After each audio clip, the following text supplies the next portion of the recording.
Hello, I am making this video from my office, which you can see behind me. I prefer to make them at home, but my schedule did not allow that for this week. So let's look back at last week. I really enjoyed your Flipgrid introductions. You all did a great job. I love to be able to see people's faces, hear their voices, see their backgrounds. Some of you were at work, some of you were at home. I just think it's a really personal way to get to know people in your online class. So I appreciate those introductions, and we're going to follow up with that a little bit this week. Also, last week you had to do section 4.1 in Hawks. If by some chance you were not able to get that done, go ahead and do it. It's 10 points off per day late, but anything is better than a zero. And I do accept late Hawks work.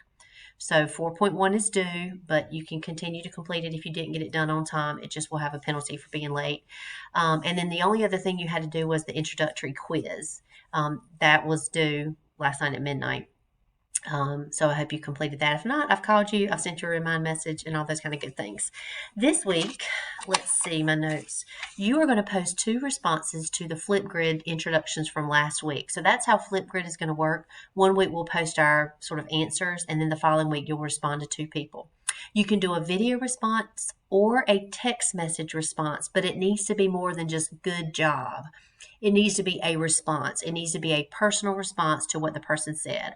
I have responded to most of your original Flipgrid videos. So if you have not seen that, go and watch your original post and see if I responded.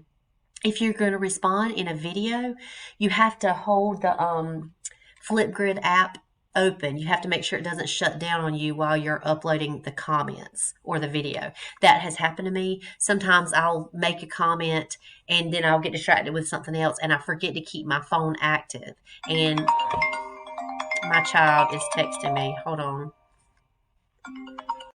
Okay, forgive me. I had an interruption, real life interruption. I don't even remember what I was saying, but you're going to post your responses this week. Make sure you keep your phone active while you're posting the response. You also have a section in Hawks to do on 4.2. I have notes and videos going with that section, my own personal videos explaining the material. And then you can also do the learn and the practice in Hawks before you do the certify section. Remember, your grade is only coming from the certify. And the final thing you're going to do this week is our first lab. We try to do labs, maybe a couple labs each section. Each chapter. And this is the first of at least 2 labs for this chapter, chapter 4. The lab has to be submitted on Moodle as a PDF or a Word document. I cannot grade it on Moodle unless it's submitted in the proper format. And I have to keep all of the submissions in Moodle so that Richmond Community College can see that I'm actually doing work with my students. They can check Moodle. They can see that I graded it, that kind of thing. It's just accountability for all of us. So don't email it to me. You need to upload it to Moodle. That's due next Monday night. Everything's going to be due on Monday nights, and then Tuesdays I open up the following week. I have hints for the lab, so there's 3 videos that go with the lab. If I were you, I would watch my videos before I even started the lab because it might save you a lot of time. I have broken it down into 3 different parts because the lab is in 3 parts, and so hopefully those videos will be helpful for you. If you do not know how to convert your document to a PDF, if you go to the top block of this Moodle page, I've shown you how to use an iPhone. I have an iPhone, so that's really all I know how to work with. I don't know how to work with like a Samsung, but I have instructions for how to use your iPhone to upload your documents to Moodle. If you need anything, please reach out to me. I've gotten a lot of really good questions on the phone this week and also through the Remind app.